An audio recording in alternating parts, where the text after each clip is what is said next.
we live? Yeah, we're live. Welcome to the Iconoclastic Wrestling Podcast. I'm Iconoclast with... Richard Taco Esquire. Senor Ricardo Taco. This is my channel. This is your show, we'll call it, but it's my channel. Okay, so we got a lot of ground to cover this week. We're taping this the day after All In because we were so wiped out from watching it and taking notes. There's no way we could have done it, but go ahead. So, before we get to that, I just wanted to talk about... I stumbled upon this by accident. It was so pathetic. I just have to pull it up real quick.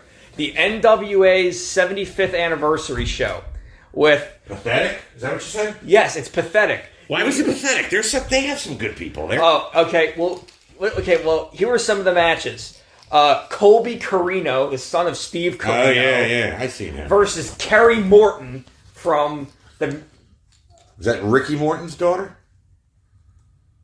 Ricky from the Rock and Roll Express? Yes, he's Ricky Morton's son. Oh, son. Oh, I thought it was his daughter. Doesn't matter. Ricky wasn't the most masculine. Matt Cardona versus Ricky Morton. What's wrong with Matt Cardona?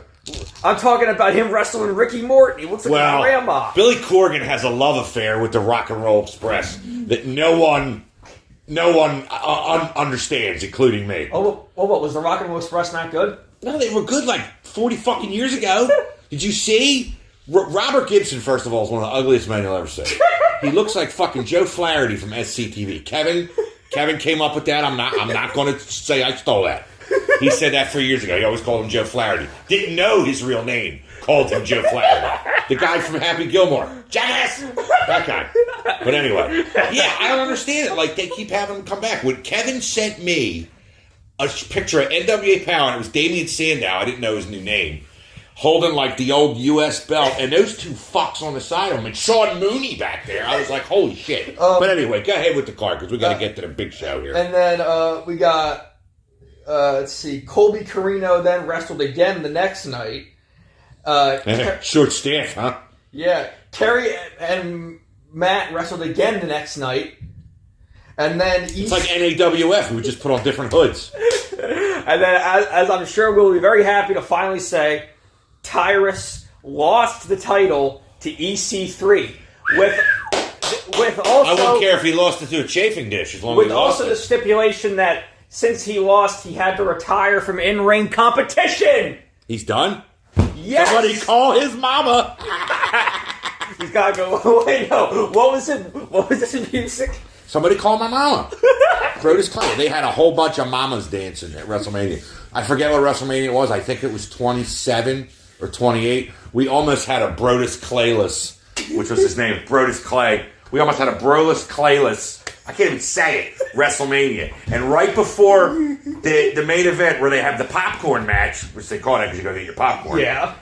They have him come out to dance, yeah. Or Chicky a Piece. Yeah. That's what I get. Your cousin gets that all the time. It's good food. Get the fuck out of here, cat. Sorry. Anyway. Anyway.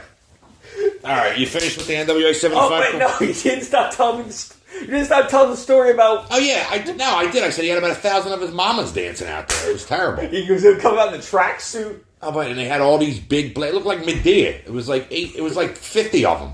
Dancing to his fucking theme music, which was lousy anyway. I just remember seeing him. He's on some shitty right-wing talk show on Fox News. Tyrus? Yeah. He's on Greg Gutfeld. He's come a long way from being the Miz's bodyguard. He's one of the co-hosts of this right-wing talk show. And he's on there, and he always... I just remember flipping through channels once I had it on. He went on this whole, racist tirade with the NWA belt on his lap.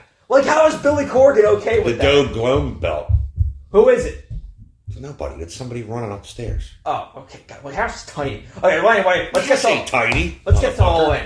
All right. Now, hold on. First, we do have to talk about the passing of a legend and a future legend, I think. Terry Funk, who, wrestled Christ from 1966 to 2010.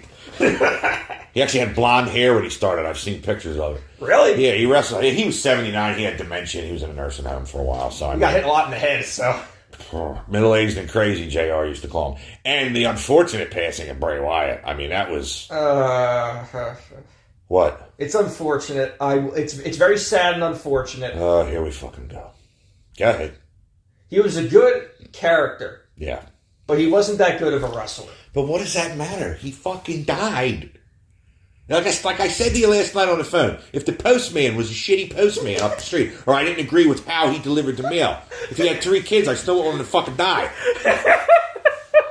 I didn't want him to die either, but I don't think that, I've never seen like a Bray Wyatt match, and I was like, wow, that was an amazing match. You haven't?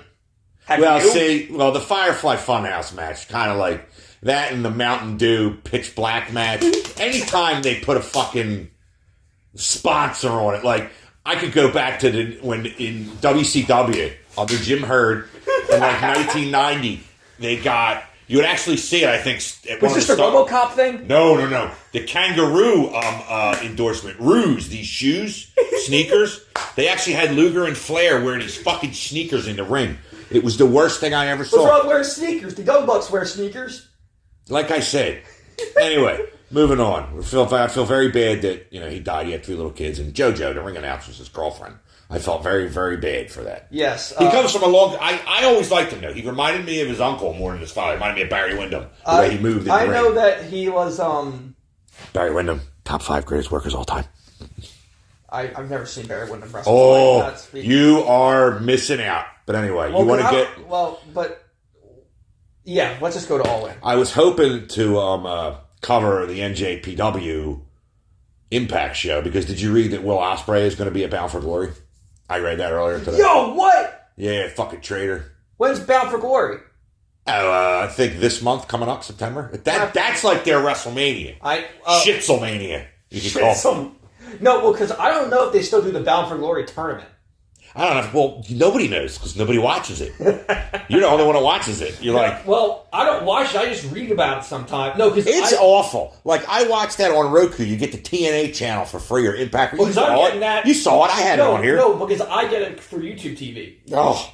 What's wrong? No, well... I don't want to get on. We can do a whole episode about what's wrong with Impact and why you like them. We'll do that with the Russo episode. Coming up. I have to call boys in for that one. I need all hands on deck. But anyway, so let's go to All In. So we'll get to the ECW Arena show at the end if we have time. If not, we'll. Okay, so all right. You want to just go match by match? You didn't see the pre-show, did you? No. So I got notes on the pre-show. You just want me to go over them? I can tell you the synopsis. I heard that the Aussie Open MJF and Adam Cole match was okay. I gave it 3 stars. I marked out for the kangaroo kick because I like him with the paws. He had me at the paws, And the move actually worked. They put him on the show with Cole to get the show going. Like, they got the crowd going really good. Yeah. And the crowd was packed. I mean, they were packed to the brim. No, because here's the thing. They were packed to the brim. Because they had Nigel McGuinness announce later that it is the new record for highest paid attendance for an event. International, yeah. Well... worldwide, I guess it would be. Yeah, because like WrestleMania, you can say, WrestleMania 3, by the way, did not have 93,000. It had more like 87, 88. So, and maybe 10,000 of those were comped, so maybe they're not bullshitting. Well, because it's paid. But you saw it legit. Like, there was huge. There was some empty seats, but there was not many. Oh, well, because you know what the highest overall attendance is worldwide, right? What is it? It's Collision in Korea. Oh, please. They were forced to be there at gunpoint. I know, but I remember watching the Dark Side of the Ring episode about that, and they asked Bischoff about it, and he's like, yeah, they were forced to be there, but you look in the record books, highest ever attendance for a pro wrestling event, that's me. Scott Norton, I listened to a shoot interview with him. Scott Norton was there, he was at that show. Him and Benoit were hanging out the whole time. Yeah. He said the phones were bugged. He said something about it was like Gestapo over there. Next thing you know, the guards pull him out.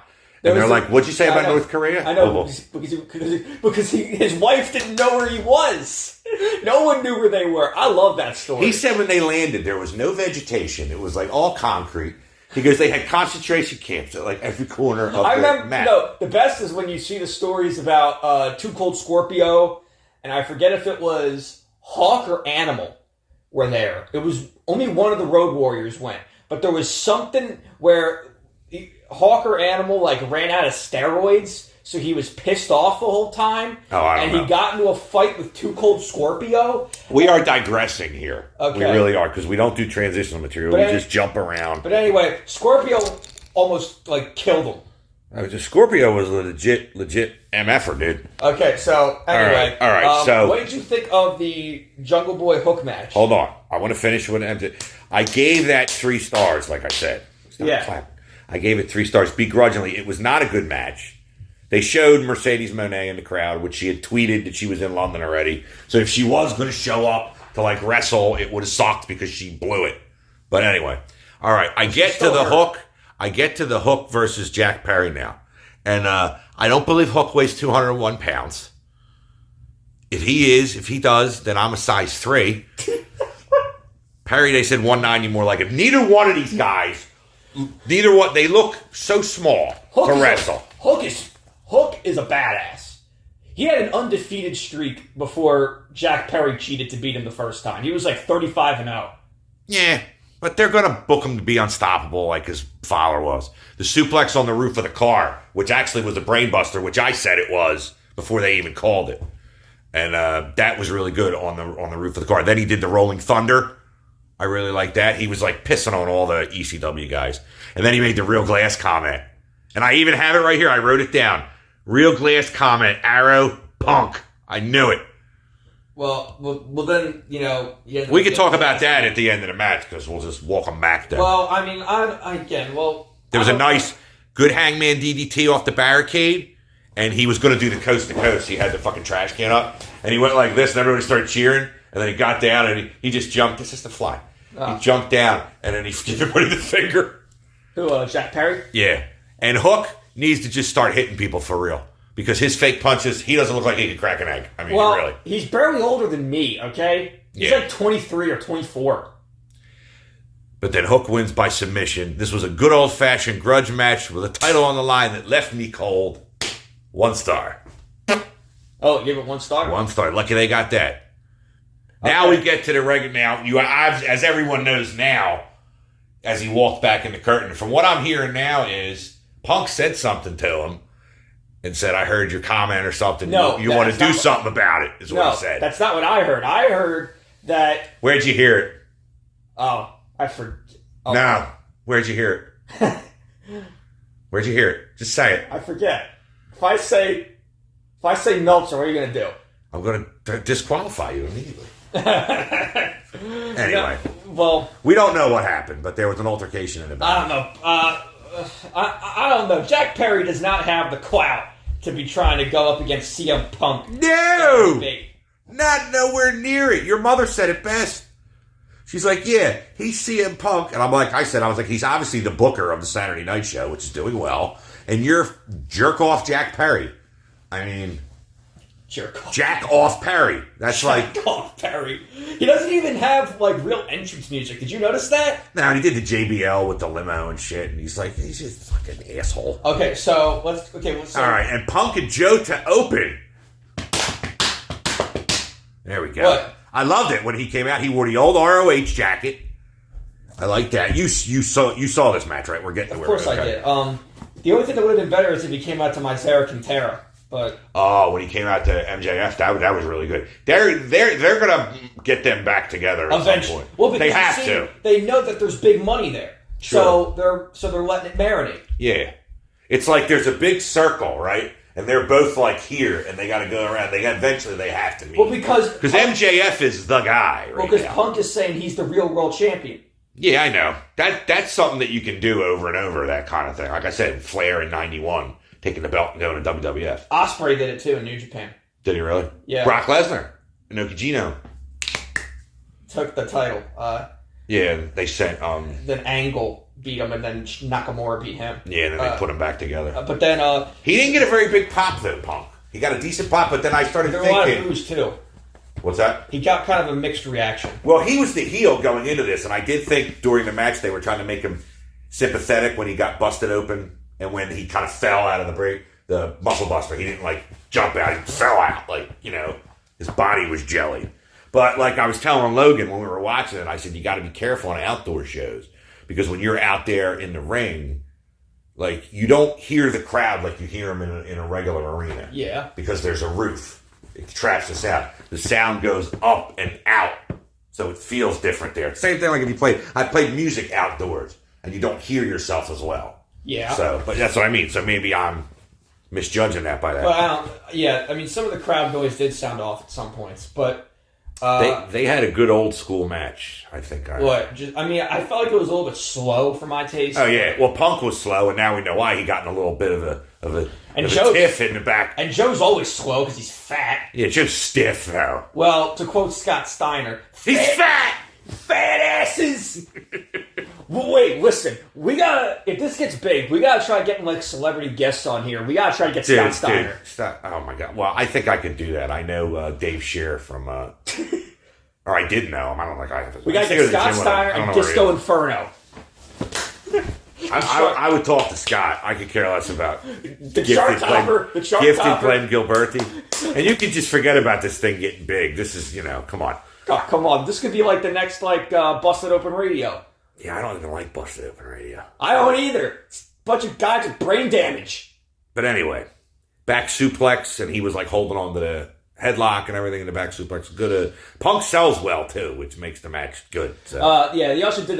He also finished it with the Pepsi plunge. I'm surprised he didn't use to go to sleep, but I know that wasn't easy to do either because Joe's fat. Because he did use to go to sleep on Joe in their last match in the Owen Hart tournament. Yeah, which I personally think that they shouldn't even have done that match. Because I think this match would have had more impact. That was a throwaway. This match was better, but it was very slow. Now, they are older, too. You're talking like the first two times. Yeah, the first two times they wrestled. They were in their 20s. Yeah. Joe's older. Joe's like born in 77 or 76, I think. Punk's 78 like me, so. Joe's old. Yeah, he's like 46, dude. He looks like Tom Pittacus that I grew up with. Holy Christ. I just remember the thing where he had was it Cornette who came up with the gimmick for him in TNA where he was the Nation of Violence, where he had like the big penis tattoo on his face, it looked like. Oh, it wasn't his idea. I know. I heard, but Jim had to go to him with it, and he's like, God damn it, Jim, I'm a college-educated man. I went, and I gotta put this shit on my face. But anyway. Okay, so. He broke out those Hurricane Ranas. They were nice. Because I think he was trying to shove it up Perry's ass now that I think of it. If he just got in a fight with him backstage. Because he busted out some shit you don't see. Pepsi Plunge, Hurricane Rana. Well, I mean, he uses Second Hurricane Rana. He uses the Pepsi Plunge on occasion, but usually it's like a mid-tier move. The crowd was firmly behind Joe, too. Yes. But I thought Punk was going sympathetic here, but... Okay, well, what was the next match? Hold on. Do you have anything else you want to talk about from the Joe and Punk match? Yeah, I didn't like the whole Hulk Hogan, John Cena bullshit either. What do you mean? Were doing and he did a leg drop and then Joe hulked up. They were doing Hulk Hogan. I took points away from it. I gave that 4.5 stars. Okay. I had it at a 4 due to it being Wyndham, but I was very impressed with it. All right, now, next match. Idushi, Hangnail, and Harpo versus Bullet Club Gold and Take a Shit. Okay, well, what'd you give to this? What did I give it? All right, you want to work backwards here? I'm just curious, because I really like this match. I gave this one 4.5 stars. I'm surprised. I said was at 4, would have been at 5 if they didn't take the piss out of the crowd. Because the crowd in the beginning, the match took a while, and the crowd got flat for a little bit. Okay. So I have to take off for that. Anything with that involves... I said I give a half a point. I give a half a star for the heel win because Callis best Omega again. Did you hear JR go, thanks for the house, Don? It was like the only thing Jim said all night because he was asleep. Oh, did you hear the thing?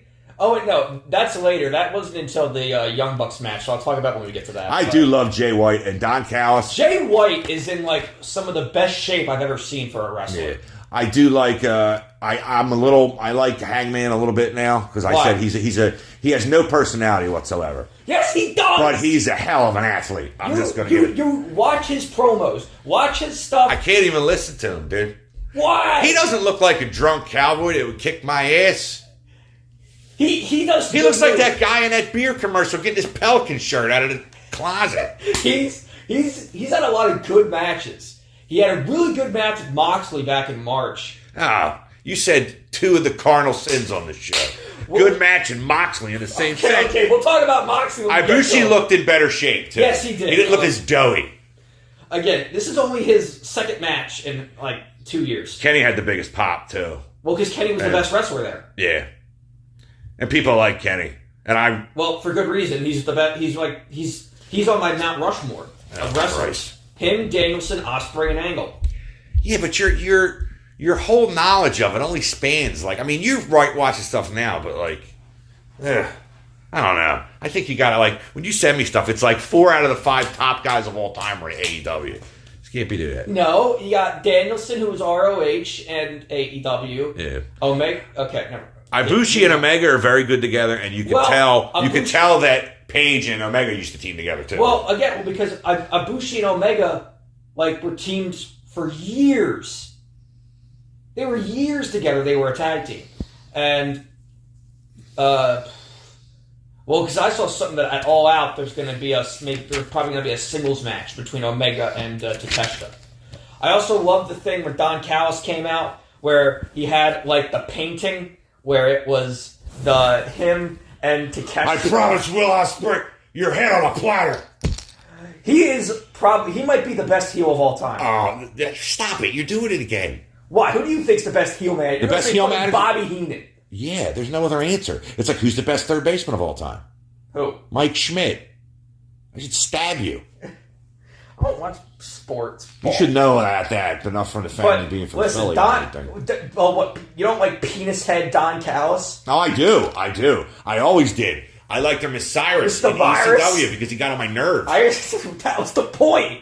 And he was supposed to represent like the real life struggles they had with TNN.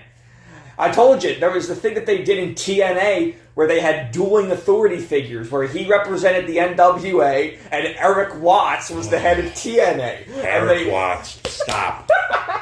Eric Watts. Fucking Saturday morning WCW jobber Bill Watts' fucking kid. Oh my God. Probably banged some rat, had that kid, he comes back to haunt you. Holy shit. I can't fucking talk. But, your voice went up like 8 octaves there. No, but he had like the red shirt and the black shirt situation. All right. Old TNA is so funny to me. Stop it. You can't do that. You can't do that. What? I'm trying to run a professional show here. Okay. Next is FTR and the Young Bucks. This is... match of the night. That I don't know if it's better than the main event. It was longer than the main event. No, it wasn't. And I feel cheated about the main event. Why? I'm going to save that because I didn't get a heel turn. We'll talk about this later. We'll talk about this when we get to the main event. All right. Okay. FTR versus the Young Bucks. Okay. What did you think? I'm going to stop talking so much and let you talk. This is, well, first something funny I know is that they came out in like the Freddie Mercury jackets, the Young Bucks. And there was this really funny bit where JR was like, "Oh wow, I wonder if Freddie Mercury's in the audience." And then Excalibur says, "JR, Freddie Mercury's been dead for 30 years." And then JR just goes, "I know." But then I was tell me that there, sockface. But then I was searching online. People were like, "I don't think he's kidding." Over there and kick your little narrow ass. And then later on, he had to go, and they brought Taz in because they had to go change his diaper. Well, that's not very nice. Come on, JR can barely fucking... I did like how FTR did the FTR trigger and then kissed them when they did. Well, then also these guys are so good in the ring together. But then the Young Bucks did the Shatter Machine, or they tried to do the Shatter Machine. They did it at one point. They did it once. Okay. The second time they did it is when I believe they lost. But I gave it, like I said, they were... I don't know if it's my favorite tag match I've seen. That's one I've seen in a while. That's up there. It's up there to some of the best. I'll tell you right now. Tables, Ladders, and Chairs 2. WrestleMania 17 was one of the best. It's probably the greatest. Dudley's versus Hardy's versus Edge and Christian. Oh, my penis can get only so erect when we're talking about wrestling. But Heart Foundation Demolition, SummerSlam 90, 2 out of 3 falls, Road Warriors Interference. Demolition. Yeah, all 3 of them. It's when Axe was phasing out and they brought in Crush, Brian Adams. Yeah, that's what we said too. No, but I mean, because I don't know if I enjoyed this more than the FTR Briscoe's dog collar match. That was good, and that's a match you don't see as much anymore. Well, so dog collar matches, that's up there. But out of their matches, these 4 guys, that was the pinnacle. I don't think they should fight again for a long time. Really? Yeah. I think they could keep fighting their entire careers. Yeah, you would get sick of it. No, but I think that they could keep having matches for like years. Well, sure. And they would be good. I love the Meltzer driver into the Shatter Machine for the win because I hate that fucking move. I hate that he has a move named after him. No, well, do you know why that is? Why it's named after him? Why? Because it's a lame move? No, because people complain, because the Young Bucks got tired of people complaining that they were spot monkeys, so they made a move that was deliberately looked like that, and they named it the Meltzer Driver just to piss off more of the old Cornette heads. Watch it. What? That's all I'm saying. It was made to deliberately piss off people like you. Well, it's working. I'll just tell you that. But either way, I thought it was a very good, and I liked that when they had FTR try to shake their hands and the Bucks didn't do it. Yeah, because that sets up for another match. But also I'm interested because that's a kind of heelish tactic. And the Bucks in general on Dynamite have been acting more and more heelish, or they've been trying to be heelish. But Kenny and Hangman are being more and more in faces. So I wonder if they're... That can't last long, though, for Kenny, because Kenny's swarmy like a Ric Flair. He needs to be, on the fence. Like MJF, too. They got to bring him back being a bad guy. I don't think so much... This brochacho shit, I don't think it's funny. I don't think so. Or Cole has to go bad. I thought for sure I was going to get a heel turn either during the main event or before the show. When we get to the main event, we'll talk about this. Okay, so... 5 stars. Close to perfect as you're going to get. Pop would even rank this up there with Savage Steamboat, is what I read. Savage Steamboat, I have my opinions about that, but... All right, at this point, I had to go bring in the groceries. Okay, so I had to stop. I walked back in the middle. What match did you miss? I didn't miss anything. I walked back in. It only took me 2 minutes. I walked back in the fucking Stadium Stampede match. Well, what did you think of this? I don't know, because I walked in the middle of it, but when I started they were fighting all over the arena. I know, but I was like... Moxley hot tag gets a weapon because he can't wrestle. Ew, he's got sticks in his head. That was amazing. Yeah. Where they had the skewers in his head and then he got hit and a bunch of them fell out, but they were still pointing out. And then we get my 2 least favorite wrestlers ever in the ring at the same time. Who? Cassidy and Moxley. And then we get Pockets mode and the little kicks. And Logan's marking out. And I just want to do a move on him to show him what real wrestling is. Chuck Taylor. And then Moxley to my rescue with the fork. Skewers, Cassidy. And I'm like, for once I'm rooting for Moxley now. No, because Pockets is bleeding all over the place. Here's one thing that I'm interested in. What? How does Moxley never get injured when he's the one that does all the hardcore shit? I have a little bit of a renewed respect for him after this. I'm going to get to it. There was I love the brain buster on Pockets on the chair. Looked like it hurt. And then I'm like, Yuta's in this match? They go to him 10 minutes in. Well, because he was fighting in the back with Chuck Taylor. Yeah. Him and Chuck Taylor went to the back. Why would you name yourself after an athletic shoe with no You support? keep bringing this up. Because it's ridiculous. What, you don't like the Kentucky Gentleman? Where he does his fake hand grenade? Kentucky Fried Moron. He does his fake hand grenade thing. Exactly the sign of shit I don't like. That you hate. Moxley hits a nice ladder spot, because this is his kind of match. And Well, Trent Beretta, who I didn't know, I was like, bloody. Oh, this match does get good, though. Well, because a couple weeks ago, for once, there was actually a good match on Rampage. A couple weeks ago, they had Claudio and Mox went up against the Best Friends in a parking lot brawl where they had a bunch of cars and they were slamming through cars. Santana and Ortiz were also pretty good because this was their comeback. Hold on. Moxley suplexing on the barbed wire. Yeah. He really excels in these matches, but I don't see how you can do them all the time. Well, he does. I don't know how he does it. How he doesn't get hurt. And then they flash the Beretta taking a pile driver on the steps while Santana's stabbing Pockets in the head. And I'm like, this is excessive. It's a stadium stage. And then they're on the stage. Then there's the We Want Tables chant. And then there's a fucking van. And Moxley kisses Trent Smaller. I'm dying at this point. I'm crying. That's I'm laughing. Sue. She's a legend. I know. I just found all this out. And I realized why those guys in the Reddit chat yelled at me. They thought I was making fun of her. They have a whole chat room, a whole Reddit thing to her. Well, because she's like... hold on. Also, she made cookies for everyone backstage. Yeah, well, they beat the Blackpool Combat Club back with the baked goods.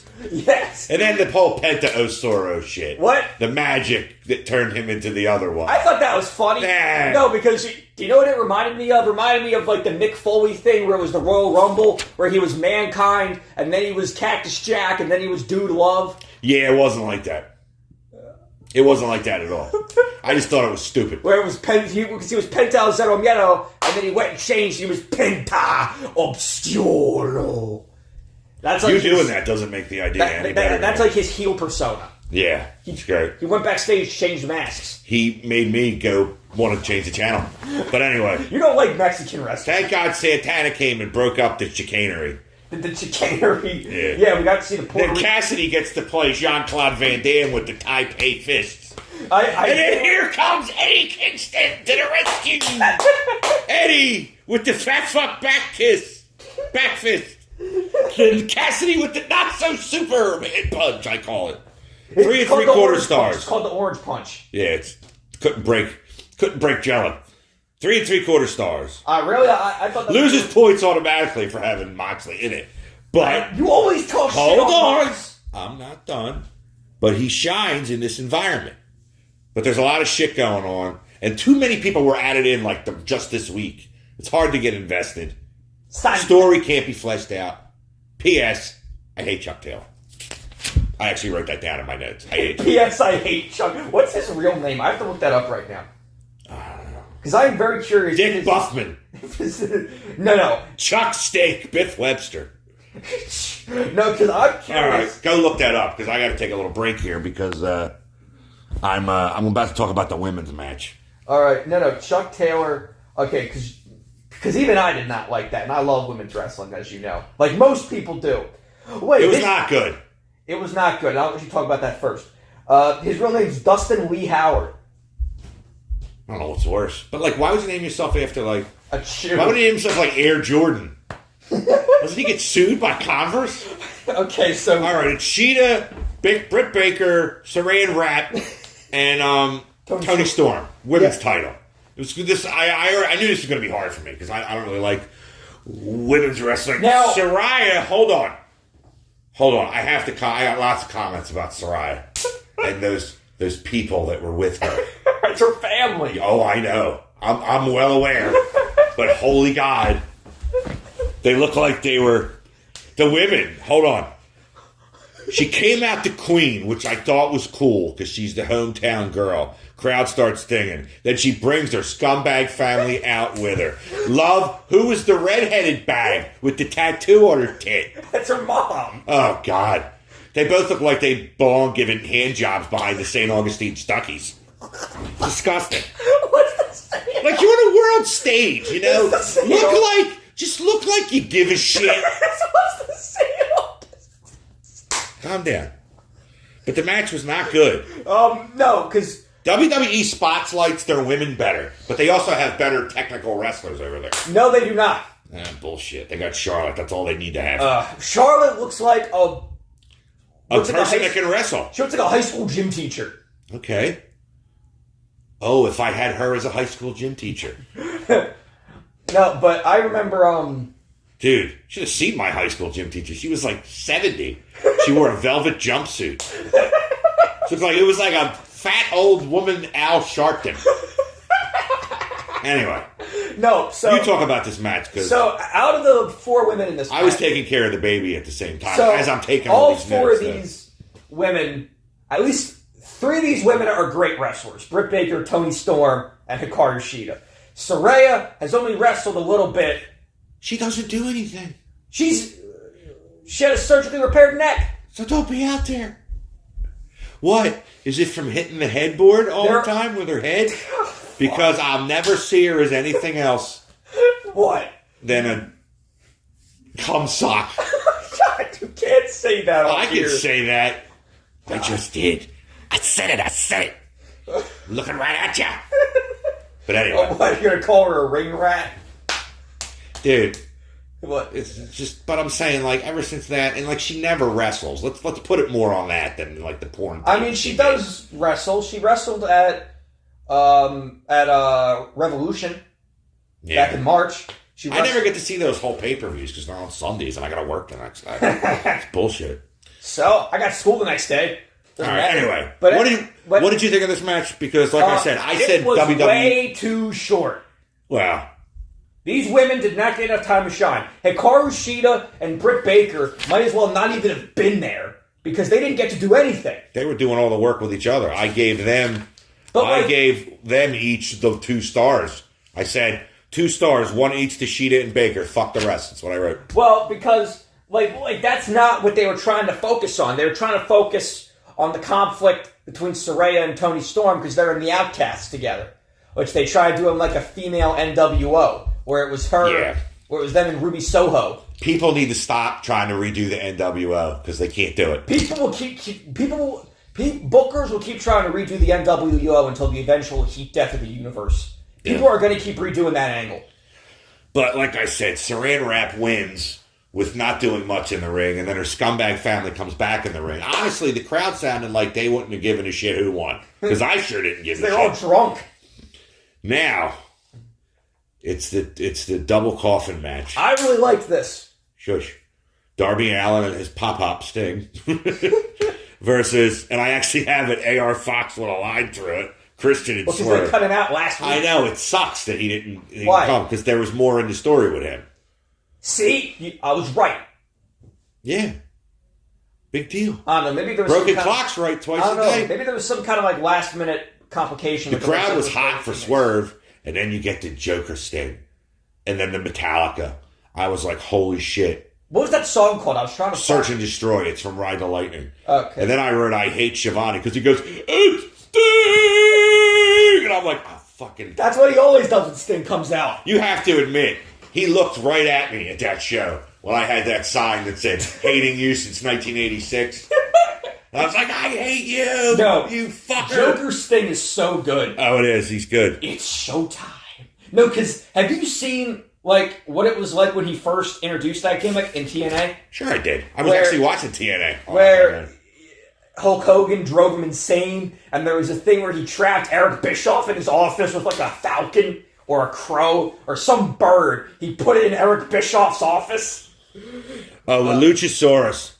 He long darted Darby into the standing coffin. Reminded me of Kevin Nash and Rey Mysterio at Nitro. If you licked Ray's head, he would have stuck.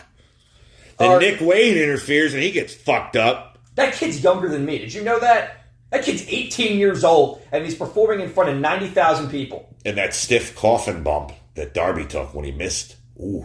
He always does that. I know, but it looks like it hurt. Sting, when he's about to go in the coffin. And he puts it back. Oh, and he gets out. He's great. No, I like the thing where Darby took out, he had like the jackets where they had the thumbtacks on the back. So then they were doing the Stinger Splash and the Darby Splash. Yeah, well, then Swerve, he tried having his hands on but then when they shut the coffin and it was over, they didn't like one of Swerve's braids was or one of his dreads, I guess would be the more accurate term. Like one of his dreads was still hanging out of the coffin. They forgot to put it in there. So does that mean they technically didn't win? I don't know. I would come out on Dynamite and be like, let's go to the videotape. But I gave it 4 stars. That was really good, yeah. Lots of shit going on in that match. And fucking Sting. What'd you think of Christian Cage?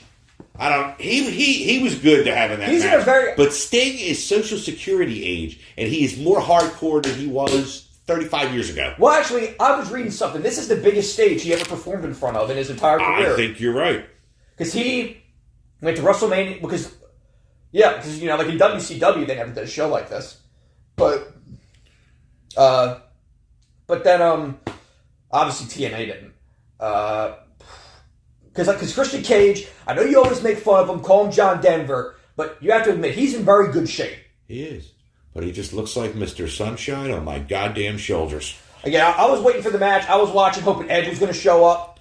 But I think he will at some point. Maybe even next week at the next pay-per-view. Now, we get to Jericho versus Ospreay. Good promo setting this one up about Jericho being at the top of the mountain looking down and all that stuff. Now, Ospreay was dragged down by Jericho. I agree. I agree wholeheartedly. Because, see, when I see Jericho, do you know what I think of? He made some muffs in the match. He took some moves too softly, I would say.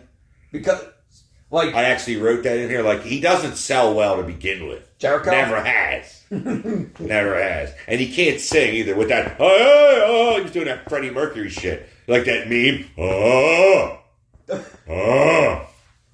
No, crap. No, because do you know what Jericho makes me think of? He makes me think of, because I was just watching South Park a couple days ago, and they had Steven Seagal on. And they had Steven Seagal where he's got the leather jacket on, but he's so fat, his stomach is still hanging out from underneath the jacket. That's what I think of when I see Jericho. Because even though he has gotten in better shape, he still is fat. He looks old, fat, and washed up. He shouldn't be wrestling someone like Ospreay. He has a concave chest. He got a chicken chest, too. So does Steiner. Man, that fat is... Yeah, no, he's got it because he got operated on. Yeah. He almost died. Did he get a crushed... That's why larynx or something? No, but Steiner has a tattoo to try to cover it up. I do like the setup the night before where he wrestles at Revolution Pro and Jericho attacks him under a mask. I thought that was great. No, because that was against Shingo Takagi, who's another very good wrestler. Yeah. It was in Dragon Gate. Yeah. Now, again, any match with Ospreay, Ospreay is one of the guys he's a 5-star machine. He's like one of the guys with Daniel, so you can have a good match with a mop, right? Again, oh yeah. I must go back and watch highlights of his match with Omega at Forbidden Door at least once a week because it was so good. Oh yeah. But because I think about that match lovingly. Yes, they should have done a third one here. But I gave that match 4 3/4 stars. Wow. But I said it should have had 7. It should have been a Meltzer 7-star match. But Jericho had too many muffs, and I knew he would hold them back. I knew. Actually, I think Meltzer was only ever given 1 7-star. Ospreay's amazing. Okada and Omega. So, Ospreay's amazing. Stormbreaker, Sky Twister. Sky Twister press. I hadn't seen that move in fucking years. That's what it was called, the Sky Twister. Yeah. That's what I was thinking of. No, but his best move is the Hidden Blade. He's got a lot of moves. No, it looked really good during his match with Omega. That's where he pulls down the elbow pad and then moves. It's almost like a shining wizard, but you do it with your elbow. Where, because he hits it to the back of his neck. When he was a light heavyweight, junior heavyweight, whatever they call it over there, he was amazing. Now that he's put on weight and gone up, he's dangerous. I think he reminds me, he's mixed with AJ Styles and Ricochet or something. He flies around the ring and he's real. AJ's kind of stiff. That's what I mean. First night on Raw, knocks the Miz's teeth out. Well, because to me, and this is an issue I have with watching a lot of Lucha Libre, because he was trained at a Lucha Libre school. Oh, I'm sure. In London. I could tell. He's that's how Shawn Michaels was trained too. He was trained Mexican. But Jose a lot of Lucha Libre wrestling, I personally don't like. Just because the guys are so small. I can't listen to the commentary. No. I can listen to Japanese people, though. I can't listen to Mexican. No, but just in AEW, they have a lot of luchadors. They have and in Ring of Honor, they have Commander. They have this guy named Gravity. They have a lot of guys. And that's where El Hijo de Vikingo. No, well, he's from AAA. He's from AAA, but he comes over to AEW. He's in that new prequel with Willy Wonka. Isn't he the Oompa Loompa? Why? You saying that because he's short? No, I'm saying it because he's got dark hair. Yeah, I'm saying it because he's short. But because they fly all around, but to me, the moves lack impact because there's not as much weight there. Yeah. But you have someone like Ospreay, where he can fly all around still, but now that he's got more weight, it's got impact. Same thing with Kenny Omega. Yeah. Kenny, Kenny looked good, too. He did. Pains me to say it, but I can tell you swallowing vomit trying to say I know. I got puke in my throat saying it. All right, but then they announced the 81,035 paid fans. We find out that was more like 90,000. That breaks the record of SummerSlam 92 at the old Wembley, 80,355. But nothing will ever break the Collision in Korea record. No, not unless you march them in with tanks. World Trios title, House of Black versus Acclaimed Daddy Ass. No, it wasn't daddy ass. It was badass Billy. Badass Billy. I gave it 3 3/4 stars because a lot of it was comedy. I don't dig the scissor thing. Scissor me timber has made me laugh because I'm like a child in my head still. But a lot of athleticism. But Billy Gunn should not be left in the ring with alone to fight 2 people or even to showcase the match because he's in great shape. But he looks every bit of 60, dude. He's slow. He is slow, but he's got a lot of muscle. And he did hit a couple good Faymasters. I was seeing some stuff people didn't like that they got Julia Hart in the match. I'm scissoring right now. And he did the cross chop. And yeah. some people didn't like that, and I can understand why. Oh, I don't care. They can kiss my ass. People get mad about doing the crotch chop. You know, it's funny watching your 7-year-old cousin dance across the floor doing the crotch chop with a Boba Fett helmet on. That's funny. Because I got him to do that one time. Anyway, I think the right team won. The House of Blacks had it since like March. They've had the Trios titles. I personally just don't like that the Trios titles even exist, because all it did was suck life from the tag team division. Because all the Trios are tag teams with a third guy. I like Buddy Matthews with the Lantern. I like the tribute. I liked FTR with the Brian Brody bands. I like that. No, wait, because now that I think about it, Eric Rowan better, like Eric Redbeard better watch his ass. His two faction mates are dead. What's going to happen to him next? Is he going to get like hit by a train? Yeah. Is he going to get like cancer and like die in like 2 weeks? I don't know. That sounds awfully specific. Did you poison his water supply or something? No, I'm just saying, like, the other two. I'm just saying, like, the other two members. The other two members of the Wyatt. The other two main members of the Wyatt family are dead. What's going to happen to him? All right, they both died of heart attacks because they were. Well, I mean, Bray Wyatt wasn't like in great shape, but I mean, he had heart problems. They said. Actually, they announced today that he died because he wasn't wearing the defibrillator the doctor told him to wear while he took a nap, and he went to nap and he died. God. Like Jackie Joke, man. Why are you laughing? Sorry. Why are you laughing? You need to explain why you're laughing. That's like what? You need to explain why you're laughing. That's like an Elvis dying while he's taking a shit story. What, because he died taking a nap? Yeah. Well, it's true. It's real life. Okay. Fucking bastard. Now, anyway, we're at the main event now. And I thought this was this match surprised me, because originally when they announced it, I did not think... I thought MJF was the right person here, but I did not think Adam Cole had it in him to main event this show. And he did. They both did.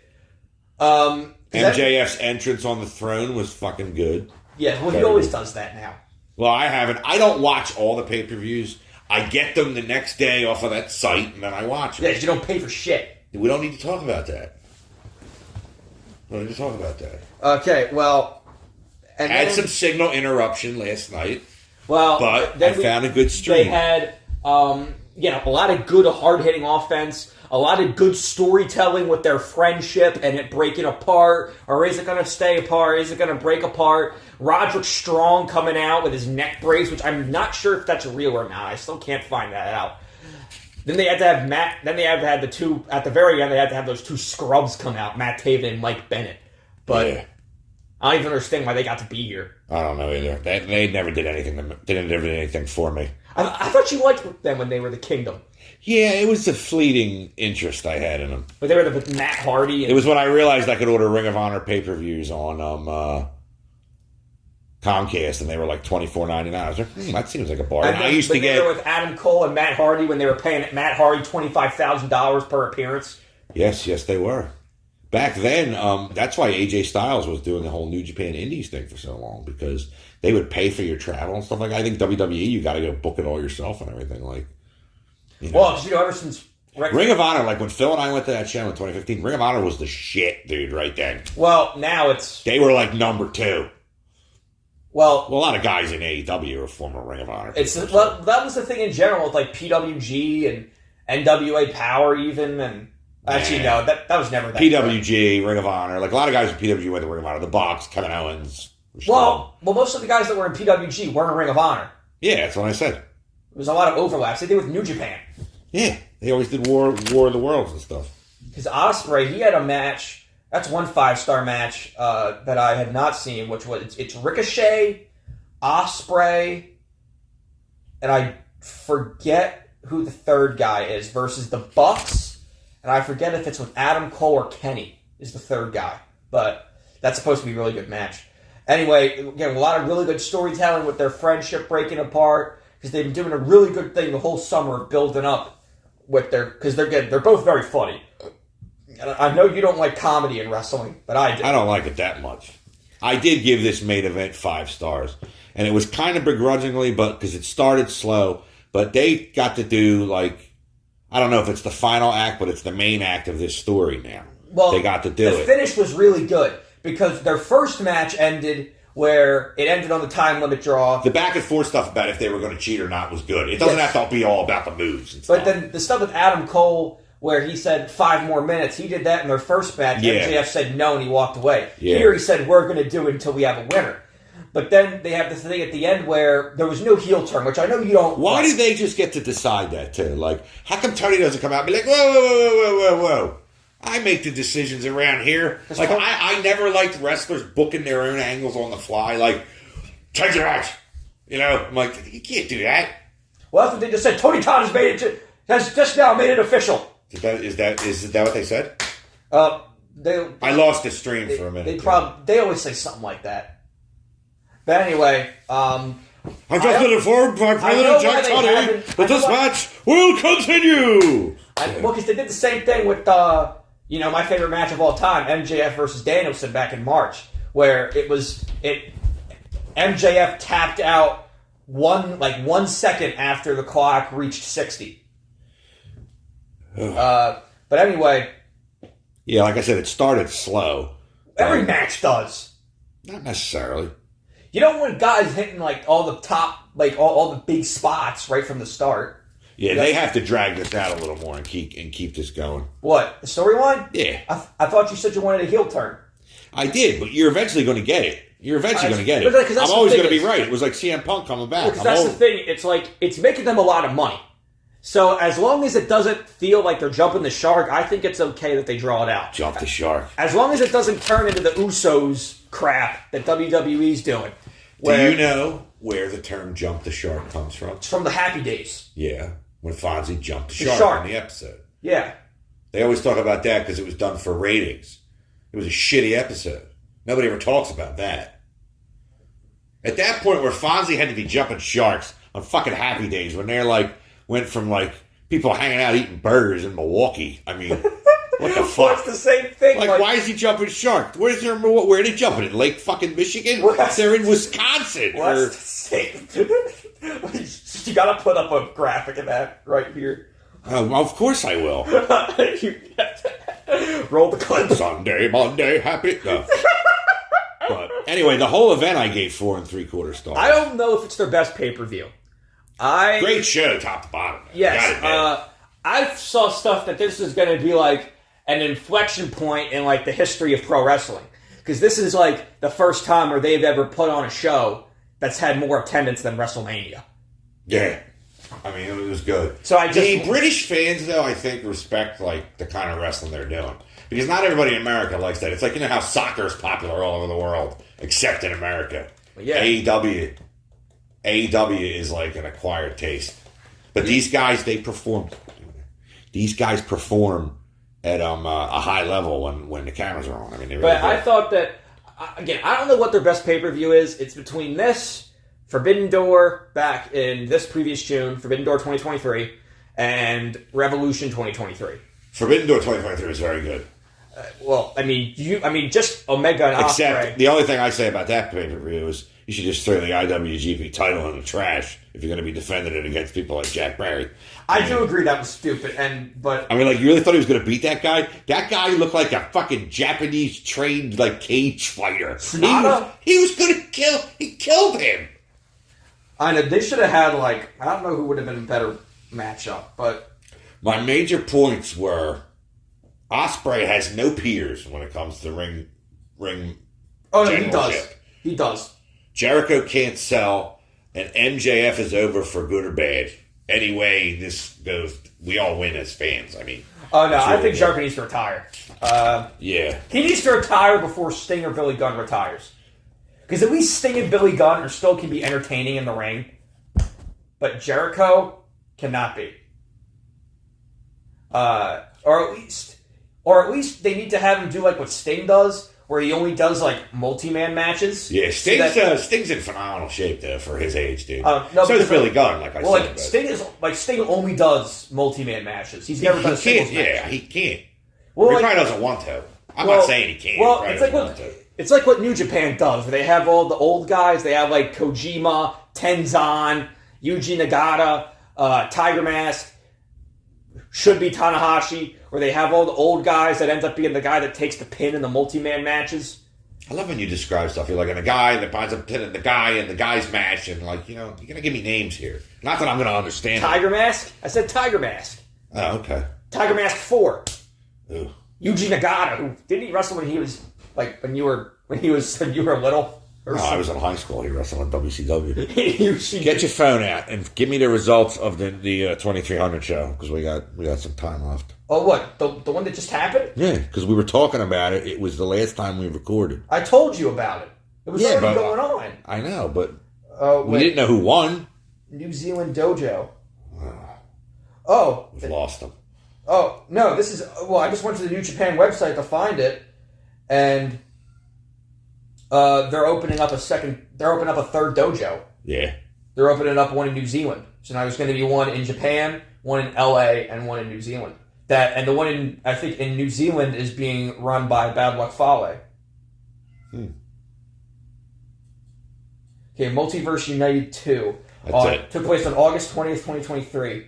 Okay, results: Joe Hendry, Heath Slater, and Yuya Nomura defeated 6 or 9 against Rusuke Taguchi and the guy who sold Anakin the pod racer parts. Master Wano? Yeah. Hey! Jedi! And Rocky Romero. Kenny yeah. King defeated Yoshinobu. Was it eye patch Rocky Romero or not? Yes. He always has an eye patch How do you on. know? No, he doesn't. Oh. That's why I said, is an eye patch Rocky Chris Sabin won. Eddie Edwards and Moose defeated Shane Haste and Zack Sabre Jr. Julia won against Giselle Shaw, Deonna Purrazzo, and Momo Kogo. Sammy Callahan won. What the fuck? Sammy Callahan won his match. It was a South Philly street fight. Ugh. It's even worse. Like they had like a junior heavyweight. I would rather watch a Tourette's spelling bee than go to that show. Than watch Sammy Callahan. Spell cat C-A shit fuck T.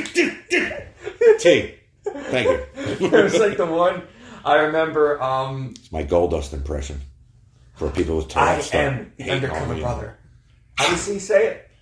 You're like, welcome to the WTF. He had a whole Tourette's gimmick out.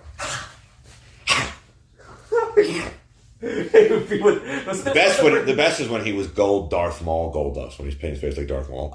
Did he dress up like Darth Vader once? Oh, I don't know. He was with Booker T, I remember, and he had Booker T out with the lightsaber. He was going like, meow. Yo, he pretended to have a stroke once. Yo, he was paraplegic. He had an F and a U on his face. He was the artist formerly known as Goldust. Yeah, I remember. Managed by Luna Vachon. What? That was in the late 90s. That's Attitude Era. What did you say with Luna Vachon, where she used to say Sable? Sable. Sable. She was crazy. Bam Bam said in an interview, he was like, she's got a little piece of my heart, that one. She was married to... He goes, she used to knock on my hotel room door, and she'd be like naked. Like, ah! She was... Oh, man, I had to cover up, bring her in. She was married to Gangrel. And they actually had a match together. He looked more like a woman than she did. He looked like a fat gym teacher. Luna Vachon, she was in ECW at one point, right? That's Mad Dog's fucking niece. Actually, I heard there's 2. We'll finish up with this. I'll give you, since that NJPW card was so lackluster, I was listening to a shoot interview. Bobby Heenan and Jim Cornette both interviewed at the same time. Bobby Heenan, he wrestled. This was like late 60s AWA in they were in Winnipeg. They were in a bar. It's Bobby Heenan, Bill Watts, Mad Dog, and his brother. Bill Watts, is he related to Eric Watts? It's his father. What are you, fucking stupid? I said that earlier. But anyway, they're in there, and they're in there drinking, and it's Mad Dog's in there with his brother, the Butcher, Vachon, who is Luna's father. And this drunken Canadian Mark comes up and wants to fuck with Watts. Now, Watts is like 6'7", 300 pounds. You always pick on the biggest guy. And somehow he gets in with Mad Dog, and Mad Dog goes to grab him, but the guy moves, and he hits his head on a post in the middle of the bar, and it opens him up. No blood. This is what he said. No blood. Heenan said, just a red crease. And he turns around and he goes, now we are going to have some fun. He goes and he gets the guy down and he starts pulling the guy's eye out. He goes, and then his brother tries to pull him off. God, He's fighting the guy. He's stop. fighting the guy and everything. Sable. Yeah, and there's another time. Where they're eating. There was this place the guys used to eat in Denver called the White Spot. It's like Denny's or something like that. He goes, and Mad Dog would be in the corner. I'm telling this from Heenan's point of view, telling the story. And he goes, he's eating in the corner by himself, you know. He goes, he's eating there, not bothering anybody. He doesn't bother anybody. He goes, this is Maurice Mad Dog Vachon. He didn't get this name selling cookies wearing a Boy Scout badge, you know.